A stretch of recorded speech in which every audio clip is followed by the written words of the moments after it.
TTD వివాదం AP రాజధాని అమరావతికి చేరింది.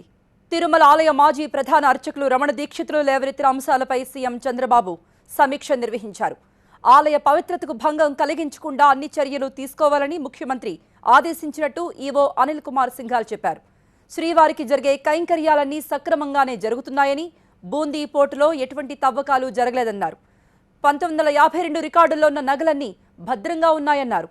మరోవైపు రమణ దీక్షితులు చేసిన ఆరోపణలను ఏపీ మాజీ సీఎస్ ఐవైఆర్తో పాటు కొంతమంది సమర్థించడం చర్చనీయాంశమైంది. ఈ నేపథ్యంలో తిరుమల కొండపై శ్రీవారి నగలకు భద్రత ఉందా లేదా, మాజీ ప్రధాన అర్చకుడి ఆరోపణల వెనుక ఎవరున్నారు, రమణ దీక్షితుల ఆరోపణలను ఐవైఆర్ సమర్థిస్తున్నారా? ఇటువంటి అంశాలపై స్పందించేందుకు ఏపీ మాజీ ప్రధాన కార్యదర్శి ఐవైఆర్ కృష్ణారావు స్టూడియోలో మనతో పాటు ఉన్నారు.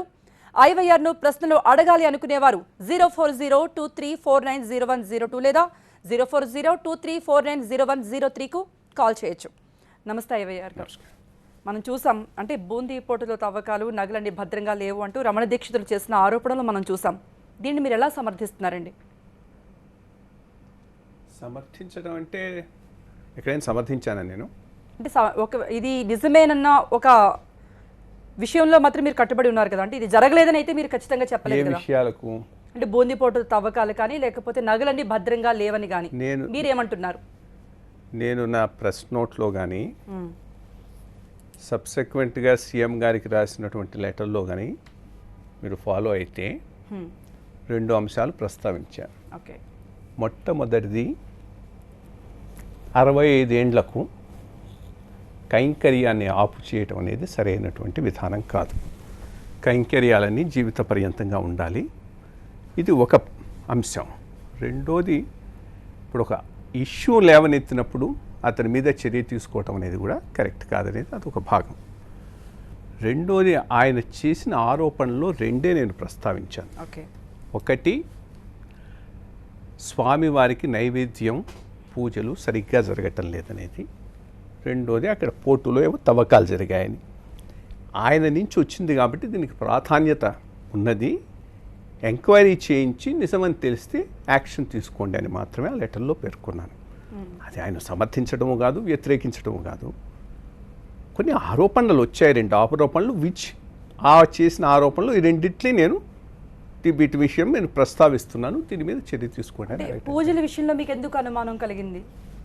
నేను చెప్తున్నాను కదా, ఆయన చేసినటువంటి వాటిల్లో ఆయన ప్రధాన అర్చకుడు, లోపల ఉండేవాడు, చేసేవాడు, ఇప్పటిదాకా సిస్టంలో ఉన్నవాడు. బయటకు వచ్చి ఇంకా చాలా అంశాలు ప్రస్తావించాడు ఆయన. ఈ 2 అంశాలు నా మనసుకు విచారణ చేయతగిన అంశాలు అనుకున్నాను కాబట్టి వాటిని ప్రస్తావించి లెటర్ రాయటం జరిగింది.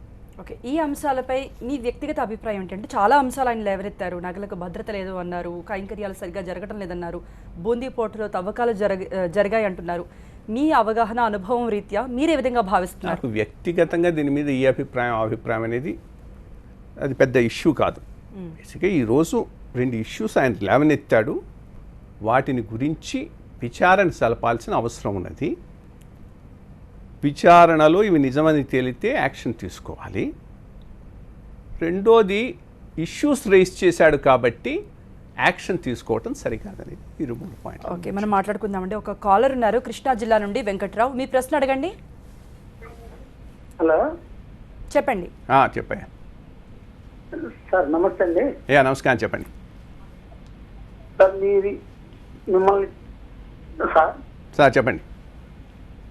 మీరు ఎప్పుడైనా అక్కడ బయటకు వచ్చిన వాళ్ళ మీద ఇలాంటి ఆరోపణలు చేస్తున్నారు సార్. అది మీరు మొన్న దాకున్నప్పుడు మీ మీద ఏమీ లేదు సార్. సిస్టంలో ఉన్నప్పుడు నువ్వు ఆరోపణలు చేయలేవయ్యా, చేయకూడదు. బయటకు వచ్చిన తర్వాతనే మాట్లాడాలి. ఉన్నప్పుడు మాట్లాడాలి. సిస్టమ్ పరిమితులు ప్రతి వాళ్ళకు ఉంటాయి. ఓకే, అంటే టీటీడీలో ఎలాంటి అక్రమాలు జరగలేదంటూ మరోవైపు ఈవో చెప్తూ ఉన్నారండి. మరి దీనిపై మీరేమంటారు? మంచిదే, ఆయన ఎంక్వైరీ చేసి అక్రమాలు ఏమీ జరగలేదు అని క్లారిఫికేషన్ విత్ ఎవిడెన్స్ ఇచ్చాడంటే ఇంక దాంట్లో ఇష్యూ ఏముంటుంది? ఇష్యూ లేదు. మరి ఆయన ఏం చెప్పాడో దానికి బ్యాకింగ్ ఏముందో నాకు తెలియదు. ఓకే, మరో కాలర్ ఉన్నారు హైదరాబాద్ నుండి, జగన్మోహన్ రావు. మీ ప్రశ్న అడగండి. నమస్కారం కృష్ణారావు గారు. నమస్కారం అండి. నమస్కారం. నేను బ్రాహ్మణ పరిషత్ అధ్యక్షుడిని మైనార్టీ నమస్కారం. నాగకర్ణులు. ఒకసారి ఇప్పుడు ఇంత పెద్ద ఎత్తున తిరుపతి దేవస్థానంలో ఆరోపణలు రావడం భక్తుల మనోభావాలను దెబ్బతీస్తున్నాయి. అయితే ఇక్కడ మనం ప్రభుత్వ బాధ్యత ఏమంటే భక్తుల మనోభావం దెబ్బతీయకుండా ఆడ ఉన్న అనేది ఒక ఎంక్వైరీ పెట్టి అందరు ప్రజలకు భక్తులకు ప్రపంచవ్యాప్తంగా పేరొందిన వెంకటేశ్వర స్వామి కాబట్టి అందరికీ దాన్ని దర్యాప్తు చేసి నిజాలు ఏమున్నవి చేయాల్సిన బాధ్యత ప్రభుత్వం మీద ఉంది. అది ఏమన్నా ఉన్నది. దీన్ని రాజకీయం చేయకుండా, దీన్ని ఏ మాత్రం రాజకీయాలకు మతం మోయకుండా ఈ విధంగా నిష్పాక్షపాతంగా, అంటే ఎవరైనా ఉండగా కానీ నిష్పాక్షపాతంగా భక్తుల ముందు నిజాలు పెట్టాల్సిన బాధ్యత ఒక ప్రభుత్వం మీద ఉంది. దీన్ని రాజకీయంగా కానీ ఇక ఏ మతాన్ని కానీ కులాన్ని కానీ ఆపాదించకుండా భక్తుల మనోభావాలను గౌరవించే ప్రభుత్వం దాన్ని సిబిఐ కానీ ఏదైనా దర్యాప్తు చేస్తే అందరి భక్తులకు ఒక నమ్మకం అనేది ఏర్పడుతుందని నేను కోరుకుంటున్నాను. ఓకే అండి, మంచిది, కరెక్టే మీరు. రైట్. మరో కాలర్ కూడా ఉన్నారు, విశ్వేశ్వరరావు హైదరాబాద్ నుండి. మీ ప్రశ్న అడిగాను. నమస్కారం సార్, కృష్ణారావు గారు. నమస్కారం అండి. నమస్కారం, చెప్పండి. ముఖ్యంగా TV9 వాళ్ళ గారు ధన్యవాదాలు. సార్, మనకి ఏంటో కానీ 1993 నుంచి మొట్టమొదటి బ్రాహ్మణ జాతి మీద పడ్డ ఒక జాతి. ఉదాహరణకు మిరాసి రద్దు చేశారు, కర్ణం మున్సప్పుడు రద్దు చేశారు. ఏదో విధంగా ఈ దేవాలయాలు కూడా మనం కబ్జా పెట్టుకోవాలన్న దురుద్దేశంతో ప్రభుత్వం ప్రకటిస్తోంది. ముఖ్యంగా మీలాంటి అసలు పాలక మండలిలో ఆగమ శాస్త్రం తెలిసిన మహానుభావుల పేర్లు ఎవరు ఉండవు. చాగంటి కోటేశ్వరరావు గారు కానీ, గరికపాటి నరసింహారావు గారు కానీ ప్రజలకు మాత్రం ఎన్నో ఉపన్యాసాలు ఇస్తున్నారు, చైతన్యవంతులు చేస్తున్నారు. కానీ భగవంతుడి దగ్గర అలాంటి వాళ్ళు గారా అవకాశం ఇవ్వకుండా అన్ని అవకతవకలే. సామాన్య భక్తుడు, పెద్దవాళ్ళు, అంబానీ కానీ రాజకీయ నాయకులు కానీ ఒకటే. కానీ సామాన్యులేమో తోసేస్తారు. అంబానీలకి, రాజకీయ నాయకులకి, ఇంక్లూడింగ్ చంద్రబాబు మనవడికి కూడా మర్యాద చేసి దేవాలయాల్లో ప్రవేశించబడుతోంది. కానీ ఇలాంటి వ్యవస్థ ఉండటం వల్ల అరిష్టానికి దారితీస్తుంది. కృష్ణారావు గారు, ముఖ్యంగా TV9 వాళ్ళకి నేను చెప్పగలుగుతున్న ముఖ్య ఒకటి విషయం, చాలా చక్కటి అడ్వర్టైజ్మెంట్లు చేస్తారు. కట్నం తీసుకున్నవాడు గాడిదా, చాలా మంచిది. ఆ యొక్క TV9 దానివల్ల మేము ఎవరు పిల్లలు కట్నం తీసుకోవట్లా. అలాగే వాళ్ళు కూడా వేయాలి. ఎవరన్నా రాజకీయ నాయకులు కానీ, కొడుకులు కానీ, భార్యలు కానీ పదవులు ఆశిస్తే వాళ్ళు పందులు అని రాయండి. అప్పుడు మీ TV9 మీద విశ్వసత పెరుగుతుంది. రాజకీయ నాయకులకు కూడా ఒక బుద్ధి వస్తుంది. ఒక అనాదిగా సనాతన ధర్మాన్ని పాటించి హిందూ ధర్మాన్ని కాపాడుతున్న మన శృంగేరి పీఠాధిపతులు అలాంటి మహానుభావులు తిరిగిన నేల ఇది. ఆదిశంకరాచార్యులు తిరిగిన నేల ఇది. ఈ నేల మీద ఇలా అకృత్యాలు జరగడం అనేది రైట్. ఆయన అభిప్రాయం ఆయన చాలా ఇంపార్టెంట్ పాయింట్ రైజ్ చేశాడు. యాక్చువల్గా బోర్డు కాన్స్టిట్యూషన్ ఎట్లా ఉండాలి, బోర్డులలో ఆగమ శాస్త్రం తెలిసిన వాళ్ళు, విషయం తెలిసిన వాళ్ళు ఉంటే బాగుంటుందని యాక్చువల్గా నేనే అదే మర్చి కూడా చెప్తూ ఉన్నాను. అన్ని రకాల వాళ్ళను బోర్డులో పెట్టినప్పుడు, రాజకీయంగా పెట్టినప్పుడు, పర్సనల్గా పెట్టినప్పుడు అక్కడ ఉండేటటువంటి ప్రధాన అర్చకుడిని, GR స్వామిని బోర్డులో మెంబర్లుగా చేస్తే ఏవైనా ఇష్యూస్ ఉన్నా అక్కడనే సార్ట్అవుట్ అయిపోతాయి కదా. బయట ప్రపంచానికి రావాల్సిన అవసరం కూడా ఉండదు. అదొకటి చేయాల్సిన అవసరం ఉన్నది ఇమీడియట్గా అన్ని చోట్ల. ఇక్కడనే కాదు, మిగిలిన అన్ని చోట్ల కూడా అర్చకులకు ఎక్కడైతే GR సిస్టమ్ ఉందో GR స్వామికి ఆ బోర్డులో ప్రాతినిధ్యం కల్పిస్తే దేవాలయానికి సంబంధించినటువంటి ప్రధానమైన అంశాలు అక్కడ డిస్కస్ అయ్యేటటువంటి అవకాశం ఉంటుంది. వివాదాలు బయటకు రావు, ఎవరికి వివాద ఏదైనా ఉన్నా అక్కడ డిస్కస్ అయ్యేటటువంటి ఆపర్చునిటీ ఉంటుంది కాబట్టి అక్కడ సెటిల్ అయ్యేటటువంటి అవకాశం ఉంటుంది. బట్ అది నాకు తెలిసి యాక్ట్లో కూడా ప్రొవిజన్ ఉంది, కానీ ప్రభుత్వం ఇంప్లిమెంట్ చేయటం లేదు. చేయేటట్టు చూడాలి. ఓకే. మరో కాలర్ నటరాజురెడ్డి హైదరాబాద్ నుండి. మీ ప్రశ్న అండి. హలో మేడం, అక్కడ ఉన్న పెద్దలందరికీ నమస్కారం. IYR గారు ఉన్నారు, మాట్లాడండి. మీ ప్రశ్న అడిగాను. సార్ నమస్కారం సార్. అయ్యా నమస్కారం, చెప్పండి. ఇప్పుడు మనం బోర్డులు ఎందుకు ఏర్పాటు చేసుకుంటున్నాం? దేవస్థానాన్ని అభివృద్ధి చేసుకోవడం, మన యొక్క హిందూ ధర్మాన్ని ప్రచారం చేసుకోవడం, తద్వారా మన ఆధ్యాత్మిక చింతన పెంచుకోవడానికి మనం బోర్డులను ఏర్పాటు చేసుకున్నాం. కానీ ఈ రోజు బోర్డులలో మొత్తం రాజకీయంగా వాళ్లకు లాస్ అయినప్పుడు మాత్రం వచ్చి ఇందులో స్థిరపడడం జరుగుతుంది. అలాంటిది ఇది ఒక అదేంటి రాజకీయంగా లాస్ అయిన ప్రతి ఒక్కరు ఈ బోర్డులకు రావడం జరుగుతుంది. అంతేగాని వీళ్ళకి ఆగమ శాస్త్రం మీద ఎటువంటి పట్టు లేదు. కరెక్టే, మీరు నిజమే అదే చెప్పారు కదా. నిజమే నిజమే మీరు చెప్పింది నిజమే, కరెక్ట్. అట్లా ఉండబట్టే ఇప్పుడు ఈ ప్రాబ్లమ్స్ అన్నీ దానివల్లనే. బోర్డులను సరిగ్గా వేసి కొంత ధర్మం మీద నమ్మకం ఉన్న వాళ్ళను, దైవం మీద భక్తి ఉన్న వాళ్ళను, మంచి వాళ్ళను చూచేస్తే ఇటువంటి సమస్య అసలు బయటికే రావు. అసలు సమస్య రావాల్సిన అవసరం కూడా ఉండదు. ఎస్, రాజేంద్ర ప్రసాద్ కరీంనగర్ నుండి మరో కాలర్, మీ ప్రశ్న అడగండి. హలో హలో రైట్, మరో కాలర్ శ్రీనివాస్ వైజాగ్ నుండి. శ్రీనివాస్ గారు. నమస్తే సార్. నమస్కారం, చెప్పండి. ఇందాక విశ్వేశ్వరరావు గారు హైదరాబాద్ నుంచి మాట్లాడుతూ ఒక మాట చెప్పారు సార్. అవును. ప్రోటోకాల్ విషయంలో అదే చంద్రబాబు నాయుడు గారికి లేకపోతే వాళ్ళ మనవడికి, నెక్స్ట్ అంబానీ వాళ్ళకి, వీళ్ళందరికీ డైరెక్ట్ గా మీకు మీరు తిరుమలకి ఎంట్రీ ఇస్తా అంటున్నారు. అలాంటి వాళ్ళు ఉండబట్టి అలాంటి వాళ్ళు కొన్ని కోట్ల రూపాయలు ఇస్తున్నారు సార్. ఒక్కసారి విజిట్ చేస్తే కొన్ని కోట్ల రూపాయలు ఇస్తున్నారు. అట్లాంటి వాళ్ళు ఇచ్చిన డబ్బుతోనే తిరుమలలో కొద్దిగా గొప్ప 10% అనేది డెవలప్మెంట్ ఉంది. అతను ఆ విధంగా మాట్లాడడం కరెక్ట్ కాదు. అది నా అంటే ఒకటి, ఇప్పుడు దేవాదాయం ధర్మాదాయం అనే పదమే తప్పస్లు.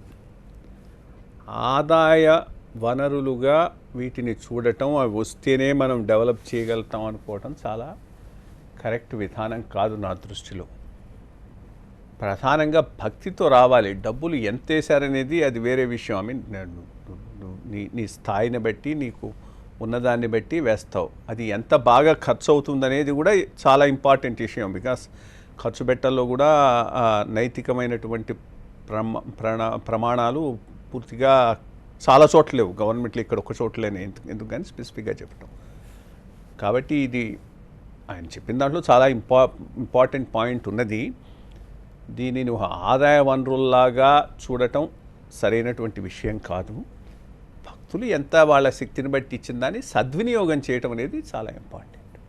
ఓకే, మరో కాలర్ రమేష్ వైజాగ్ నుండి, మీ ప్రశ్న. మేడం, ఇప్పుడు రమణ దీక్షితులు గారిని సస్పెండ్ చేశారు కదండి, అదే తీసేశారు కదా పదవి విరమణ. చెప్పండి. అదే తీసేశారు సమ్ రీజన్స్ తోని. అయితే ఆయన మామూలుగా అనువాలు టీటీడీలో నుంచి ఆయన ప్రతి క్షుణ్ణంగా తెలిసిన వ్యక్తి. ఇప్పుడు మామూలుగా నేను ఇంకోళ్ళు ఎవరో ఆరోపణలు చేస్తారంటే దాన్ని పట్టించుకోక్కర్లేదు, కానీ ఆయన ఆరోపణలు ఎందుకు పరిగణలోకి తీసుకోవటం లేదు. అయితే చాలా కాలం నుంచి ఏంటంటే అధికారంలో ఉన్న ప్రభుత్వం ఆ టీటీడీ మీద ఏదో ఆధిపత్యం చెలాయించడానికో, వాళ్ళకి తెలిసిన వాళ్ళకు అనుకూలంగా వ్యక్తుల్ని అక్కడ నియమించడం, అక్కడ కొన్ని జరుగుతున్నాయి చాలా. ఇది ఏ గవర్నమెంట్ ఉంటే ఆ గవర్నమెంట్ ఆధిపత్యం అనేది ఎక్కువ జరుగుతుంది. ఈయన చాలా కాలం నుంచి ఉన్నారు కదండి, ప్రశ్నించడం అనేది మొదలు పెడితే ఆయన ఎలాగైనా బయటికి తప్పించడం అనేది చేస్తున్నారు. ఆయన చాలా కాలం నుంచి అడగడం అనేది జరుగుతూ ఉన్నది అనుకుంటున్నాను. నా అభిప్రాయం అయితే ఏంటంటే ఆయన ప్రతి ఈగోలు, ఇప్పుడు ఆయన ఒకటి అడిగితే అందరు ఈగోలు అందరూ బయటకు వస్తున్నారు. అందరూ ప్రతి ఒక్కరు చర్చ ఆయన చెప్పేది అంతా అబద్ధం. ఆయన కేవలం ఊరికనే ఏదో పదవి నుంచి బయటికి తీసేశారు కాబట్టి మా మీద లోన్పేని ఆరోపణలన్నీ చేస్తున్నారు. దానికి బీజేపీయో లేకపోతే వైసీపీయో వీళ్ళందరికీ మళ్ళీ రాజకీయ రంగు. ఇది ఒక్కటి కాదండి, ఇది గతంలో వైఎస్ఆర్ ఓకే, అర్థమైందండి. అవే గారు, అంటే మామూలుగా ఒక సామాన్య భక్తుడి ప్రశ్న అయితే ఇదే, అంటే పదవి విరమణ. ఆయన కొన్ని అంశాలు లేవనెత్తాడు. లేవనెత్తిన వ్యక్తి అక్కడ ఆ వ్యవస్థలో చాలా ప్రాధాన్యం ఉన్నటువంటి వ్యక్తి. లేవనెత్తినటువంటి అంశాలకు సమాధానమైన ఇవ్వాలి, సరైనటువంటి విచారణ జరిపించాలి. అది ఆయన అనే మాట కూడా అది చెప్తాం. ఓకే, ఈ ఆరోపణలు అన్నింటిలోని కూడా అంటే మీకేమైనా సానుకూల అంశం కనబడుతుంది? అంటే మీరు అన్నారు కదా దాని గురించి నేను ఏమనట్లేదు, విచారణ జరిపించాలని మాత్రమే అంటున్నాను అని చెప్పేసి. అవును, అంటే మీకు correct. ఎటువంటి అనుమానాలు లేవా ఆయన లేవనెత్తిన సందేహాల్లో? సందేహాలు లేవనెత్తింది ఆయన కాబట్టి అనుమానాలు ఆయనకే ఉండాలి. మ్మ్. నేను అక్కడ ఈ రోజు లేను. అంటే మీరు పరిశీలిస్తారు కదా, అంటే మీకు కూడా ఒక అవగాహన ఉంది. ఒక్క నిమిషం. అవగాహన ఉన్నా నైవేద్యం టైంకు జరగటం లేదు, పూజల టైము కట్ షార్ట్ చేయమంటున్నారనేది కదా ఆయన ఆరోపణ. అది చేస్తున్నారా, ఆఫీసర్లు ఆయన మీద ప్రెషర్ పెడుతున్నారా నాకు తెలియదు. ఇవాళ అక్కడ ఎట్లాంటి ఆఫీసర్లు కానీ కైంకర్యాలన్నీ సక్రమంగానే జరుగుతున్నాయి, ఆగమాన్ని పాటిస్తున్నాము, అన్ని విధాలా కూడా చేసుకొస్తున్నామని చెప్పి ప్రధాన పండితులే అర్చకులే చెప్పుకొస్తున్నారు కదా. ఆ పండితుల్లో 2 వర్గాలు ఉన్నాయి, వాళ్ళ మధ్యలో కాన్ఫ్లిక్ట్స్ ఉన్నాయి. వాళ్ళ కాదు కదా చెప్పాల్సింది, మనకు చెప్పాల్సింది ఆలయ వ్యవస్థను అక్కడ రన్ చేస్తున్నటువంటి టీటీడీ అడ్మినిస్ట్రేషన్ వాళ్ళ నుంచి సరైనటువంటి క్లారిఫికేషన్ వచ్చి ఫలానా టైమింగ్లో ఫలానా టైంకి ఇట్లా చేశాము ఇదే నేను చెప్తే సరిపోతుంది, అదేమి ఇష్యూ కాదు. బట్ దాని మీద అయితే బాధ్యతాయుతంగా రెస్పాండ్ కావాల్సినటువంటి అవసరం ఉన్నది, అదొక విషయం. రెండోది పోర్టు ఏరియాలో తవ్వకాలు జరిగాయని చెప్తున్నాడు. నిర్ద్వంద్వంగా ఏమీ జరగలేదని చెప్పమానండి, లేకపోతే ఇది జరిగింది అని. ఇది కాకపోతే సీరియస్గా ఇష్యూ ఉంటే దాని మీద ఎంక్వైరీ కూడా చేయాల్సిన అవసరం ఉంటుంది. వెంకటేశ్వర్లు హైదరాబాద్ నుండి మీ ప్రశ్న అడగండి.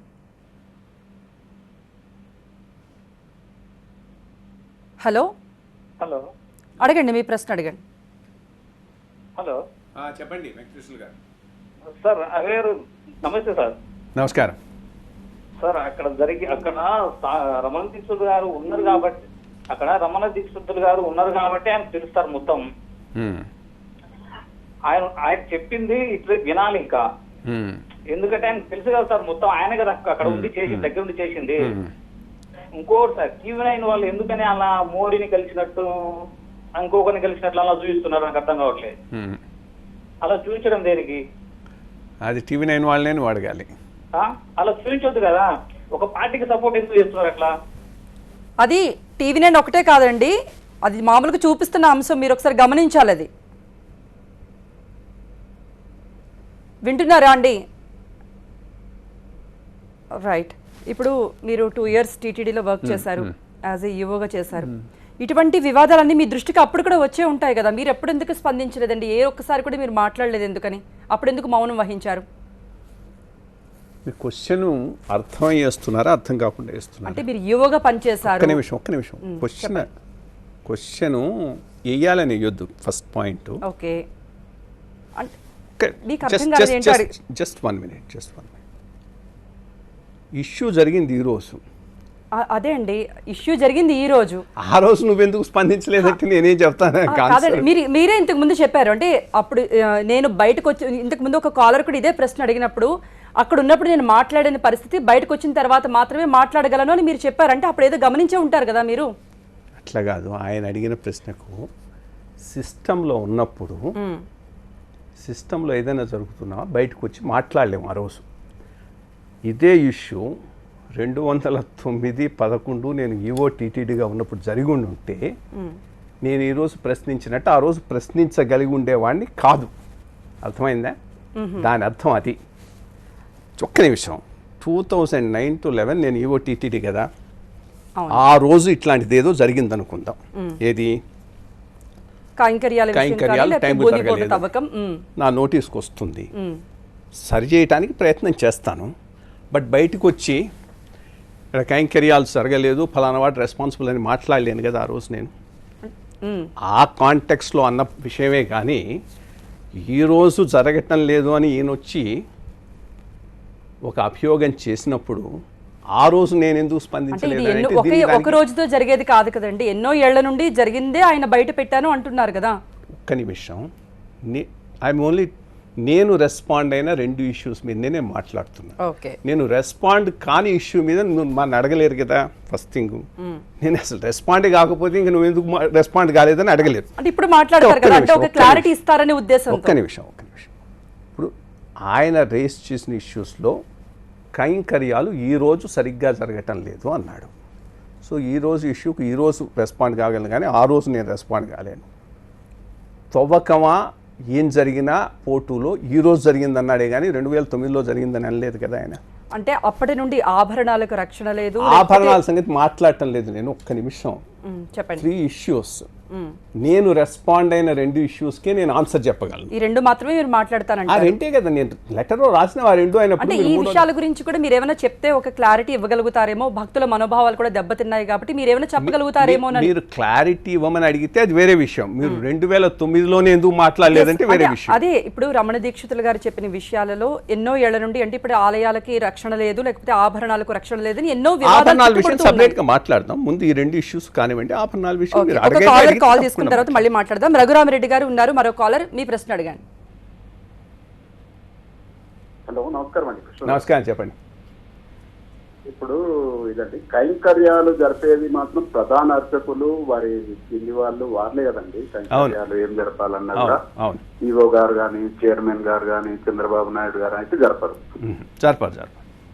ఇప్పుడు వారే జరిపేటి కార్యక్రమాలు వారు జరపలేకపోతున్నారు. ఇప్పుడు ఏదైనా ఇష్యూ అండి ఒక పేపర్ మీద రాసి పెడతారు కదండి. ఇప్పుడు అక్కడ చిన్న ఒక 10 లడ్డూలు ఇస్తే కూడా ఒక నోట్ చేసి పెడతారు. అక్కడ కైంకర్యాలు జరిగేటప్పుడు ఉదయం ఏం ప్రసాదాలు పెట్టినాము అనేది ఒక రికార్డు ఉంటుంది కదండి, దాని ప్రకారం అయితే చేస్తారు కదా. చెప్పండి, పూర్తిగా చెప్తే నేను ఆన్సర్ చేస్తాను. అవన్నీ ఉండి ఒక కమిటీకి కానీ ఎప్పుడన్నా వారు లెటర్ రాసి అది చెప్తే ఇంత ఇష్యూ కాదు కదండి వాళ్ళు కుర్చీ మీద ఉన్నప్పుడు. నేను అందుకనే అర్చకుండే కనుక బోర్డులో మెంబర్గా పెడితే అసలు ఇష్యూయే కాదు, అక్కడనే సార్ట్ అవుట్ అయిపోతాయని ముందే చెప్పాను. ప్రధానంగా ఆయన చెప్పిన 2 అంశాలు ఏంటంటే దర్శనాలు చేయించాలనేటటువంటి తొందరలో రద్దీలో త్వరగా పూజలు చేయమని, నైవేద్యం టైం తగ్గించమని ఇటువంటి ప్రెషర్స్ మా మీద ఉంటున్నాయని చెప్తున్నాడు ఆయన. మరి అది నిజమో కాదో ఎవరైనా ఎంక్వైరీ చేసి చెప్పాల్సిన విషయం, కానీ బయటుండి మనం దాని మీద ఎంక్వైరీ చేసి చెప్పండి అని అడగగలమే, కానీ ఇది కరెక్టు అది రాంగ్ అని మనం చెప్పలేం ఇక్కడి నుంచి. ఓకే, అరుణ్ మరో కాలర్ ఉన్నారు హైదరాబాద్ నుండి. అరుణ్ గారు, మీ ప్రశ్న. సార్ నమస్కారం అండి. నమస్కారం, చెప్పండి సార్. ఈ ఇష్యూస్ అంతా ఇప్పుడు రమణ దీక్షితులు గారు అప్పటిదాకా కైంకర్యాలు చేసిన వ్యక్తి, అన్ని స్వామివారి ప్రధాన అర్చక పోస్ట్ లో ఉన్న వ్యక్తి, ఈ రోజు ఏదో చిన్న ఇష్యూతో బయటకు వచ్చారు. మీరు అన్నట్టు అప్పటిదాకా ప్రధాన అర్చక దాంట్లో ఉన్నప్పుడు కొన్ని విషయాలు చెప్పకపోవచ్చు, బట్ ఎంతో అంత నిజమైతే ఉంది సార్ ఆ విషయాల్లో. ఆయన చెప్పే వాటిల్లో అక్కడ జరిగే రాజకీయాలు, ఆ అర్చకుల మధ్య ఉన్న వివాదాలు, వీటన్నిటిలో చాలా వరకు పెద్ద ఎత్తున ఒక సంఘర్షణ అయితే ఉంది. దాంట్లో మాత్రం ఏకీభవించవచ్చు. ఇది ఎంత త్వరగా అయితే, మీరు ఇంకో అతను కూడా చెప్పారు, పాలక మండలిలో అసలు ఏమీ తెలియని వాళ్ళని అక్కడ పెట్టారు సార్. జిఎస్ ఉన్నారు, చిన్న జిఎస్ ఉన్నారు, చాలా మంది చాగంటి కోటేశ్వరరావు లాంటి వాళ్ళు ఉన్నారు, మన హిందూ ధర్మం తెలిసిన వాళ్ళు ఉన్నారు. వీళ్ళందరూ ఎట్టిపోయారు అసలు. తప్పకుండా వాళ్ళని పెట్టుండుంటే అసలు ఇష్యూస్ ఇంత దాకా వచ్చి ఉండేవి కావు, అక్కడనే సార్ట్ అవుట్ అయి ఉండేవి. యాక్చువల్గా అవసరం వచ్చి ఉంటే ఆ బోర్డే అటువంటి ఆగమ పండితుడు కనుక బోర్డులో ఉంటే మీరు వెళ్ళి చూడండి ఇష్యూ అని అంటే ఆయన వచ్చి బోర్డుకే రిపోర్ట్ చేసి ఉండేవాడు, అక్కడనే యాక్షన్ తీసుకోవడం, సార్ట్ అవుట్ అవడం అంతా అయిపోయిండేది. అది చేయకపోవటమే పెద్ద ప్రాబ్లం. ఓకే, మరో కాలర్ రమేష్ గుంటూరు నుండి. రమేష్ గారు, రమేష్ గారు మీ ప్రశ్న అడగండి. నమస్తే అండి. నమస్కారం, చెప్పండి. నమస్తే అమ్మా. అంటే ఆయన సార్ చెప్పేదాకా మీరు క్వశ్చన్ మధ్యలో కట్ చేయకుండా ఉంటే బాగుంటుంది. ఏ విషయంలో అండి? అంటే ఆయన సబ్జెక్ట్ చెప్తున్నారు కదా సార్, క్లారిటీ ఇస్తున్నారు కదా, మీరు మధ్యలో వెంటనే అదే మీ ప్రశ్న అడగండి. ఎంక్వైరీ జరిపించాలని అయ్యయ్య గారు చెప్తున్నారు, అదే క్లారిటీ ఆయన ఇచ్చారు, మీరు ఏం అడగాలనుకుంటున్నారో ఆ ప్రశ్న అడగండి. ఏ విషయం కాదండి, ఆయన చెప్పే క్లారిటీ చక్కగా మాకు కూడా అర్థమయ్యేట్టుగా ఉండాలి కదా. సరే, మీకు అర్థం కావాలంటారు. ఓకే, అంటే మీరు చెప్తున్నారు ఎంక్వైరీ జరిపించాలి అంటున్నారు. అంటే ఇప్పుడు ఓకే, ఎస్, భక్తుల మనోభావాలు దెబ్బతినకుండా ఇటువంటి ఆరోపణలు రాకుండా ఏం చేయాలంటారు? బోర్డులో గనక ఆగమము అది తెలిసినటువంటి వాళ్ళు, ఇంక్లూడింగ్ ప్రధాన అర్చకుడు జిఎస్ స్వామి వారిని మెంబర్స్గా చేస్తే అసలు 90% of the issues sort out అయిపోతాయి. అంటే ఆగమం గురించి మీరు వాళ్ళకి అవగాహన కల్పించాలి కాబట్టి అవగాహన ఉంటుంది వాళ్లకు. ఎటు తిరిగి జిఆర్ స్వాముల వారు రెగ్యులర్గా అక్కడ కార్యక్రమాలన్నీ నిర్వహిస్తూ ఉంటాడు, అట్లాగే అర్చకుడు కూడా ప్రధాన అర్చకుడు నిర్వహిస్తూ ఉంటాడు. సరే, ఈ ప్రధాన అర్చకుడా ఇంకో ప్రధాన అర్చకుడా లేక వాళ్ళ తరఫున ఒకరా ఎవరో ఒకళ్ళు అక్కడ పెట్టుకుంటే మంచిది ఎప్పటికీ. ఓకే, మరో కాలర్ కనకారావు విజయవాడ నుండి. కనకారావు గారు, మీ ప్రశ్న అడగండి. నమస్తే అండి. నమస్కారం, చెప్పండి. కృష్ణారావు గారు నమస్తే సార్. నమస్కారం. ఈ మధ్యలో మనకి ఆలయాలు ఒక టీటీడే కాదండి, చాలా విషయాల్లో ఈ విధంగా హిందూ ధర్మాన్ని మంటగలుపుతున్నారండి. ఇప్పుడేమో టీటీడీ బయటకు వచ్చిందండి. మొన్న పేపర్ చదివితే చాలా బాధ అనిపించింది. పూరి జగన్నాథ స్వామికి పెంట మీద పారేశారు ప్రసాదం పెట్టి. ఆ మధ్యలో చిన్నజీఆర్ స్వామి గారు రామచంద్రమూర్తికి ఏమో రామనారాయణమూర్తి అంటే ఆయన ఖండించలేదండి కనీసం. ఆయన ఏ దేవుడైతేనేమండి మనకి వివాదం లేదనలేదండి. ఈ విధంగా ఆలయాలని ధర్మాన్ని మంట కలుపుతుంటే ఒక పక్కన ప్రభుత్వము, ఒక పక్కన ధర్మకర్తలండి, వీళ్ళ మధ్యలో వివాదంతో హిందుత్వాన్ని మంట కలుపుతున్నారండి. ఎందుకు గవర్నమెంట్ ఇంటర్ఫియరెన్స్ మీరు మీలాంటి వాళ్ళు కొంతమంది ఐఏఎస్ వాళ్ళు బ్యూరోక్రసీ ఎందుకు తీసుకోకూడదండి? బ్యూరోక్రసీ ఆధీనంలోకి తీసుకొని ప్రక్షాళన ఎందుకు చేయకూడదు? గవర్నమెంట్ ఇంటర్ఫియరెన్స్ అసలు ఎందుకండి? అర్థమైంది. అంటే ఇది అంత సులభమైన సొల్యూషన్ కాదు మీరు చెప్పేది. చేయొచ్చు, బ్యూరోక్రాట్స్ కాదులేండి, ఆఫీసర్లు తీసుకునేటటువంటి ప్రశ్నే ఉండకూడదు. హిందూ సమాజమే ఓవరాల్గా ఈ ఆలయాల కంట్రోల్ తీసుకునే విధానం ఏదైనా ఉందా అనే దాని మీద కొంత చర్చ అయితే జరుగుతూ ఉన్నది రాజకీయాలకు అతీతంగా. దానికి ఎట్లాంటి వ్యవస్థ ఉంటే బాగుంటుంది అనే దాని మీద మనం ఒక నిర్ణయానికి రాగలిగితే ప్రభుత్వాన్ని పోయి అడిగి ఈ కంట్రోల్ను తీసుకోవచ్చు. రెండోది, కాన్స్టిట్యూషనల్గా కూడా ప్రభుత్వాలకు వీటి మీద నియంత్రణ చేసేటటువంటి అధికారం ఉందా అనే పాయింట్ మీద ఇప్పుడు సుప్రీంకోర్టులో ఒక వ్యాజ్యం నడుస్తూ ఉంది. దయానంద సరస్వతి గారు వేశారు దాన్ని, ఇప్పుడు సుబ్రహ్మణ్య స్వామి గారు దాన్ని పర్సూ చేస్తున్నారు. దాంట్లో కూడా మనకు కొంత క్లారిటీ వస్తుంది. బట్ ఇది చాలా ఇంపార్టెంట్ ఇష్యూ. మిగిలిన మతాలకు సంబంధించిన సంస్థల మీద లేని ఆధిపత్యం ప్రభుత్వాలకు హిందూ సంస్థల మీదనే ఉండాల్సిన అవసరం ఏంది అనేటటువంటి ప్రశ్న ఈరోజు అందరూ వేస్తున్నారు. ఒకటి, ఈ సుప్రీంకోర్టులో తీర్పు ఏదైనా వస్తే అది సెటిల్ చేస్తుంది మ్యాటర్కు, లేదా హిందూ సమాజంలో చైతన్యం వచ్చి ఇది కుదరదు, దీనికి బదులు ఇంకేదైనా ఉండాలి అనే ప్రత్యామ్నాయాన్ని సజెస్ట్ చేయగలిగిన కానీ అది సొల్యూషన్ అవుతుంది ప్రాబ్లం. ఓకే, మరో కాలర్ సురేష్ హైదరాబాద్ నుండి, మీ ప్రశ్న అడగండి. హలో, నమస్తే అండి. నమస్కారం, చెప్పండి. కృష్ణారావు గారికి నమస్కారం అండి. నమస్కారం, చెప్పండి. కృష్ణారావు గారికి నమస్కారం అండి. నమస్కారం, చెప్పండి. మీరు విభజన ఆంధ్రప్రదేశ్కి తొలి సిఎస్గా వచ్చారు. మీకు ఆ రోజు నుంచి ఈ రోజు వరకు మీరంటే చాలా గౌరవం అండి మాకు. ఇప్పుడు అసలు ఇష్యూ ఏంటంటే ఈ టీటీడీలో అన్నీ జరుగుతూ ఉన్నాయండి. ఇప్పుడు రమణ దీక్షితులు ప్రధాన అర్చకులుగా నలుగురిలో ఒకరు ఉన్నారు.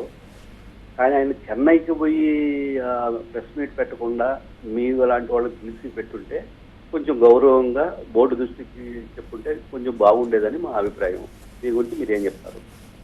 ఆయన వ్యక్తిగతమైన విషయం ఎట్లా పెట్టాలనుకున్నాడని దానికి నేను ఆయనకి ఏమి చెప్పగలుగుతాను? దాని విషయాలు ఆయనకే వదిలేయాలి మనం.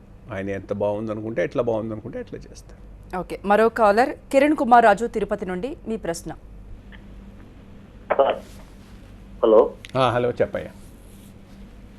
సార్ నమస్తే సార్. నమస్కారం, చెప్పండి, వినిపిస్తూ ఉంది, చెప్పండి.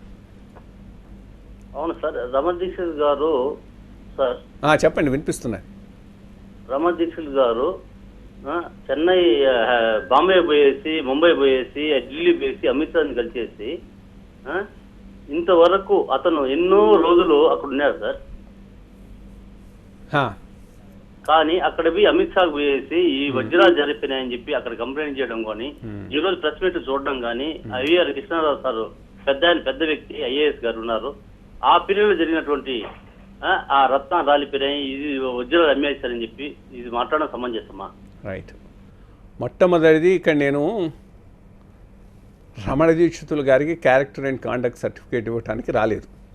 సో ఆయన ఏది అనేటటువంటి విషయం గురించి నేనేం మాట్లాడటం లేదు. నేను లిమిటెడ్గా చెప్తూ ఉన్నది, ఆయన 2-3 ఇష్యూస్ రైజ్ చేశాడు.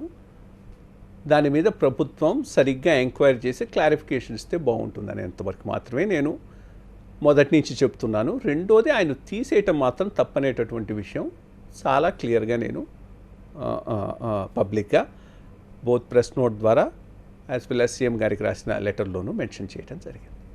ఓకే, మరో కాలర్ రవికుమార్ తిరుపతి నుండి మీ ప్రశ్న.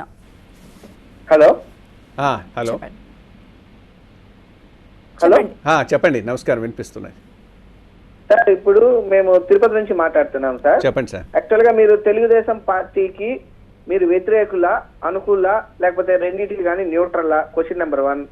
రెండవది నెంబర్ 2, ఇప్పుడు మాట్లాడేటువంటి ఎవరైతే మన దేవస్థానం పంతులు గారు ఉన్నారో అది అమిత్ షా గారు వచ్చినప్పటి నుంచి దీనికి ముందు ఆల్రెడీ తిరుమల తిరుపతి దేవస్థానానికి సంబంధించి పురావస్తు శాఖ వాళ్ళు తీసుకొని రావటువంటి అలిగేషన్ కానీ, దాని తర్వాత ఇది వచ్చిన అలిగేషన్ కానీ, ఇవన్నీ చూస్తుంటే బీజేపీ వాళ్ళు చేస్తున్నటువంటి ఇష్యూనా ఇది అనేది మాకు కొంచెం క్లారిటీ ఇవ్వండి సార్ మీ ద్వారా.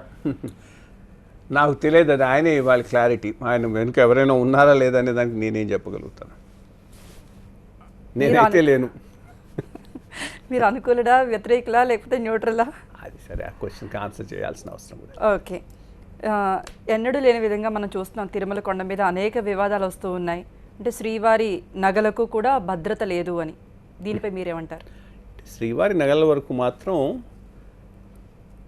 తిరువాభరణం రిజిస్టర్లో ఉన్న వాటిని ప్రతి సంవత్సరం వెరిఫై చేస్తూనే ఉంటారు. వాటి వరకు ఒక సిస్టమ్ ఉన్నది. 2-3 జ్యుడిషియల్ కమిషన్స్ కూడా వాటిని చూచి, ఇన్ఫ్యాక్ట్ నా టైంలో జగన్నాథరావు కమిషన్ టైంలో మొత్తం అంతా చూడటం జరిగింది. నాకు తెలిసినంతవరకు ఈ సిస్టమ్ సరిగ్గానే ఉన్నది. ఓకే, మరో కాలర్ విజయ్ కృష్ణ శర్మ హైదరాబాద్ నుండి మీ ప్రశ్న.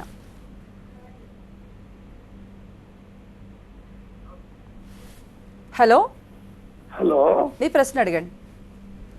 అయ్యా, నేను విజయకృష్ణ శర్మ గారిని మాట్లాడుతున్నాను. అయ్యా నమస్కారం, హైదరాబాద్ నుంచి. చెప్పండి. అయ్యా సుబ్బారావు, కృష్ణారావు గారు నమస్కారం అండి. నమస్కారం. అయ్యా నమస్కారం అండి. నమస్కారం. అవునండి, మీరు 2008, 2009 నుంచి మీరు ఉంటున్నారు. అవును, మీరు ఉంటున్నారు. మీ ప్రశ్న పూర్తి చేయండి. మీరు హైదరాబాద్ లో మీరు నేను చేస్తున్నాను. సరే, మీరు 2008, 2009 నుంచి మీరు ఈవోగా ఉన్నారు. మీరు ఉన్నప్పుడు ఆ రమణ అవధాని గారు మీకు పరిచయమే ఉంటారు. అవును, మీకు పరిచయం ఉంటారు. ఆయన ఎట్లాంటి మనుషులు మీకు తెలుసు, ఆయన ఎలాంటి మనుషులు మీకు తెలుసు. కానివ్వండి, పూర్తి కానివ్వండి, చెప్తాను. కానీ ఆయన మీద ఇంత అభిమానం వస్తుంటే మీరు ఎందుకు ఇంత సైలెంట్ గా ఉంటున్నారు, ఎందుకు ఇట్లా చేస్తున్నారు? నాకు దాని గురించి మీరు కొంచెం క్లారిఫికేషన్ ఇస్తే. ఓకే, ఏమన్నాడు లాస్ట్ లో? దాని మీద మీరు కొంచెం దేని మీద? నేను ఎందుకు ఆయన గురించి మీరు ఏం మాట్లాడట్లేదు? అంతకాలం ఆయన చేశారు కదా, మీరు ఎందుకు స్పందించడం లేదు? ఓకే, ఆయన వ్యక్తిత్వం గురించి కూడా మీకు తెలుసు కదా. నేను అదే ఇందాక కూడా చెప్పాను, ఆయన క్యారెక్టర్ అండ్ కాండక్ట్ సర్టిఫికేట్ ఇవ్వడానికి అయితే నేను ఇక్కడికి రాలేదు. దాని గురించి వేరే మాట్లాడాలంటే చాలామంది గురించి చాలా మాట్లాడాలి. ఆ తిరుమల వ్యవస్థలో ఏ ఒక్కరిని స్పెసిఫిక్గా సింగిల్ అవుట్ చేసి వీళ్ళు మంచి వాళ్ళు చెడు అనేది చెప్పేటటువంటి పరిస్థితులు ఉండకపోవచ్చు. ఆ స్థాయిలో కనుక మనం వాళ్ళందరి గురించి మాట్లాడాల్సి వస్తుంది. అందుకని ఆ ఇష్యూ గురించి నేనేమి ఇప్పుడు స్పెసిఫిక్గా మాట్లాడదలుచుకోలేదు. ప్రధానంగా ఆయన కొన్ని అంశాలు రైజ్ చేశాడు, వాటిలో ఎంతవరకు నిజం అనే దాని మీదనే మనం ఈరోజు కన్ఫైన్ అయితే బాగుంటుంది. మరో కాలర్ నారాయణరావు కాకినాడ నుండి మీ ప్రశ్న అడగండి. నమస్తే అండి. నమస్తే, చెప్పండి. నమస్కారం, చెప్పండి. ఇబ్రాహిం గారు, కృష్ణారావు గారితో మాట్లాడాలి. చెప్పండి. నమస్తే సార్. మీరు అక్కడ వర్క్ చేస్తారు కదా. అవును. అక్కడ అంత ఫ్రాడ్ జరిగిందంటారా? ఏది? అది గోల్డ్, అది మామూలుగా ఈ నేలమాడుగులు ఇవన్నీ అంటున్నారు కదా. నేను వాటి గురించి అది నేను ఇప్పుడు ఏమీ చెప్పలేను. దాని గురించి నేను 2 అంశాలు లేవనెత్తాను, వాటికే కన్ఫైన్ అవుతూ ఉన్నాను. నేను లేవనెత్తిన 2 అంశాలు కేవలం ఆ కైంకర్యాలు టైంకు జరుగుతున్నాయా లేదా అనే దాని మీద ఒక తడవ చూసుకోవాల్సిన అవసరం అయితే ఉన్నది. 2 తవ్వకాలు జరిగాయని ఆయన స్పెసిఫిక్గా చెప్తున్నాడు కాబట్టి ఎంక్వైరీ చేయించి నిజాలేదో ప్రజలకు తెలియజేయండి అని చెప్పడం జరిగింది. అందరూ అడిగేది ఏంటంటే, మీకు అంత అనుభవం ఉంది కదా, అక్కడ పనిచేశారు కదా, మీరు అంత అనుభవజ్ఞులు కదా, మరి ఆ విషయం మీ దృష్టికి రాలేదా? అక్కడ ఏం జరుగుతోంది? ఎవరు ఈ మధ్య నాకు ఎవరేం చెప్పలేదు. ఓకే, సరే. అంటే ఇప్పుడు సిబిఐ ఎంక్వైరీ వేస్తే నిజాలు బయటకు వస్తాయంటారా? మీరు నమ్ముతున్నారా? నేనేమి సిబిఐ ఎంక్వైరీని నేను ఎక్కడ మెన్షన్ చేయలేదు, మామూలుగా ఏ ఎంక్వైరీ జరగాలంటారు? అసలు ఏ స్థాయిలో ఉన్నదో ప్రాబ్లం నాకు తెలియదు. ఏ స్థాయిలో ప్రాబ్లం ఉన్నదో తెలియకుండా ఏ స్థాయిలో ఎంక్వైరీ ఉండాలనేది చెప్పలేము. అది గవర్నమెంట్ చూసుకొని గవర్నమెంట్ ఓ డెసిషన్కి రావాలి. ఓకే, మరో కలర్ మంగపతిరావు హైదరాబాద్ నుండి మీ ప్రశ్న అడగండి. సార్ నమస్కారం. అయ్యా నమస్కారం, చెప్పండి. నేను మంగపతిరావు. అయ్యా చెప్పండి. ఇప్పుడు ఈ వివాదం ఒక రకంగా రాజకీయపు రంగు పులుముకుంది అనిపిస్తోంది దురదృష్టవశాత్తు. ఎందుకంటే మీరు అక్కడ ఉండి చేసిన సంస్కరణలు కానీ, అక్కడ మీరు చేసినటువంటి అద్భుతమైన కార్యక్రమాలు కానీ, అక్కడ వేరే విధర్మీయులు కానీ వేరే వాళ్ళు కానీ చేసినటువంటి ఆనందస్పందమైనటువంటి కార్యక్రమాలకి మీరు ఎంత బాగా ఆలయం కోసం, దేవుడి కోసం, ఆధ్యాత్మిక వాదం కోసం, హిందుత్వం కోసం ఎట్లా పాల్పడ్డారో మేము అందరం చూసాం, సంతోషించాం. చాలా గొప్పగా జరిగిందని మేము భావించాం. అయితే దురదృష్టవశాత్తు ఇవాళ ఈ వివాదం అంతా ఐరవనాథ కృష్ణారావు గారు, బీజేపీ, టీడీపీ, రమణ దీక్షితులు అనేటువంటి నలుగురు ఏదో చేస్తున్నారనేటటువంటి ఒక దుర్మార్గపు ఆలోచన జనంలోకి వస్తున్నది. మీరే చెప్పారు కదా, కరెక్ట్గా చెప్పారు. దుర్మార్గపు ఆలోచనను జనంలోకి రావటం లేదు, తెప్పిస్తున్నారు. ఎవరు తెప్పిస్తున్నారంటారు? చాలామంది ఎవరు దానివల్ల బెనిఫిట్ అవుతారో వాళ్ళు. ఏమన్నా చెప్తారా? అంటే ఎవరు అని ఏమన్నా చెప్పగలరా? చెప్దాం రైట్ టైంలో చెప్తాం దాన్ని. ఓకే, మరో కలర్ శ్రీనివాసరావు హైదరాబాద్ నుండి. శ్రీనివాసరావు గారు మీ ప్రశ్న అడిగాను. హలో చెప్పండి. నమస్కారం. హలో చెప్పండి, మీ ప్రశ్న అడగండి. టీవీ మ్యూట్లో పెట్టి మీ ప్రశ్న అడగండి. హలో చెప్పండి. నమస్కారం సార్. కృష్ణారావు నమస్తే సార్. ఏం లేదు, చిన్న డౌట్. ఏం లేదు, ఇప్పుడు కృష్ణారావు గారిని తప్పించారు కదా, ఇప్పుడు ఈయన అక్రమాల్లో గోల్డ్ పోతుంది, హలో గోల్డ్ పోతుంది ఇవన్నీ ఇప్పుడు తప్పించిన తర్వాత ఇంత ముందు ఎందుకు బయట పెట్టలేదు సార్ ఆయన? ఎవరు? కృష్ణారావా లేక రమణ దీక్షితులా? ఆయన రమణ దీక్షితులు గారు ఇంత ముందు ఎందుకు పెట్టలేదు సార్? ఏ విషయం? ఈ గోల్డ్ బయటికి పోయింది ఇది అనే? మరి ఏమో నాకు తెలియదు, ఆయన్ని అడగాలి ఇది. ఓకే, మరి ఐవైఆర్ గారికి ఏపీ ప్రభుత్వంతో ఎందుకు చెడిందంటారు? ఓకే, రమణ దీక్షితుల విషయం పుస్తకమా లేకపోతే అంటే ఇప్పుడు చాలా ఆరోపణలు వచ్చాయి. అంటే మీరు ఎందుకు బయటకు వచ్చారు, ఎందుకు రావాల్సి వచ్చింది? ఇంతకు ముందు కూడా మనం మాట్లాడుకున్నాం ఈ ప్రశ్న గురించి. ప్రధానంగా ఇది అర్చకుల విషయంలోనే వచ్చింది, అందుకనే ఈ ఇష్యూకు దానికి రిలేట్ చేసుకునే నేను మాట్లాడటము, రేపు 1 or 2 ఆర్టికల్స్ కూడా రాస్తూ ఉన్నాను. ప్రధానంగా 2007లో రాజశేఖర్ రెడ్డి గారి టైంలో ఈ ఎండోమెంట్స్ యాక్ట్ అమెండ్ చేశారు. ఎండోమెంట్ యాక్ట్ అమెండ్ చేసి ఈ వారసత్వ రైట్స్ను పునరుద్ధరించారు. దాని కింద రూల్స్ ఇవ్వాల్సినవి కొన్ని ఉన్నాయి. ఆ రూల్స్ నేను సిఎస్గా ఉన్నప్పుడు వాటిని ఫైనలైజ్ చేయడం, సీఎం గారికి పంపించడం జరిగింది. బేసిక్గా ఈ రూల్స్ అన్నీ చిన్న దేవాలయాల్లో బాగా అవి మూతబడిపోతున్నాయి, దెబ్బతిన్నాయి 86 చట్ట సవరణ తర్వాతని. వాటికి ఈ ఈ ఈ రూల్స్ ఇస్తే కొంత అస్తిత్వం వస్తుందనే విషయంతో గట్టిగా కృషి చేసి ఒక లెవెల్కి తీసుకొచ్చి సీఎం గారికి పెట్టడం జరిగింది. అక్కడని ఈ లింక్ కూడా ఉంది. ఎవరో ఆయనకి ఏం చెప్పారు, ఈ రూల్స్ కనుక ఇస్తే టీటీడీలో ఈ మిరాసి పునరుద్ధరణ అవుతుంది, అందుకు ఇవ్వకూడదు. అది సంబంధం అప్సైడ్. అది బేసిక్గా ఆ లింకే అప్సైడ్.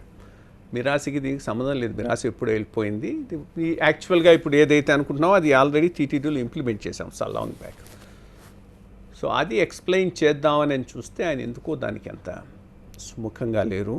దాన్ని చాలా రోజులు ఫైల్ కూడా పెండింగ్లో పెట్టడం జరిగింది, అటు ఇటు టాస్ చేసి.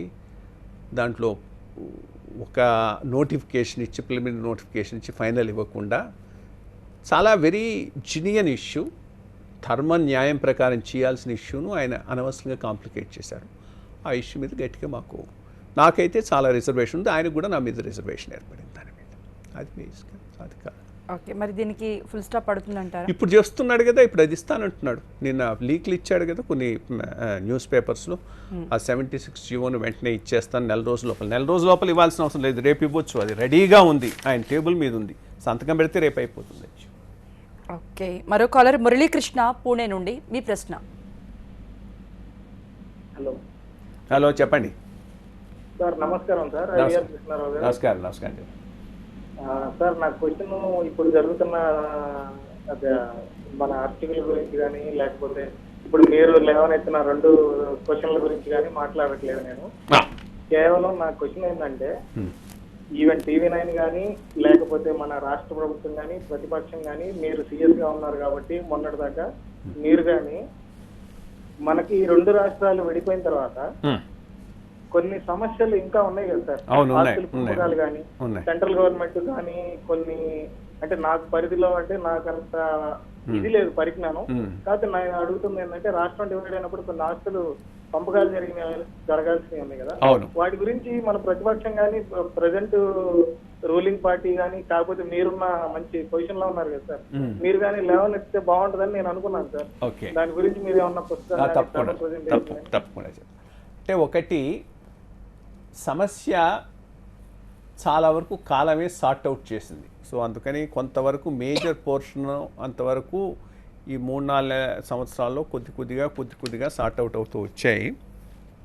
ప్రధానంగా ఉన్నది షెడ్యూల్ 10 ఇన్స్టిట్యూషన్స్కు సంబంధించినటువంటి విషయం, షెడ్యూల్ 9 హెడ్ క్వార్టర్స్కు సంబంధించినటువంటి విషయం. ఈ 2 ప్రధానమైన విషయాలుగా ఉన్నాయి.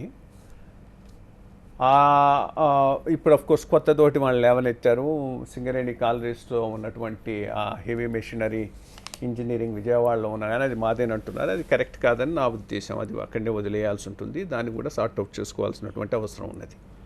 ఓకే, మరో కాలర్ మోహన్, వెస్ట్ గోదావరి నుండి. మోహన్ గారు, మీ ప్రశ్న. సార్ నమస్తే అండి. అయ్యా నమస్కారం, చెప్పండి. సార్ ఇప్పుడు రమణ దీక్షితులు గారు కొన్ని సందేహాలు ఆరోపణలు ఏదో చేశారు. వాటిని ప్రభుత్వం ఎంక్వైరీ చేసి ఆ సందేహాలు నివృత్తి చేస్తే బాగుంటుందేమో అని నాకు అభిప్రాయం. కరెక్ట్, నేను అదే చెప్తున్నాను.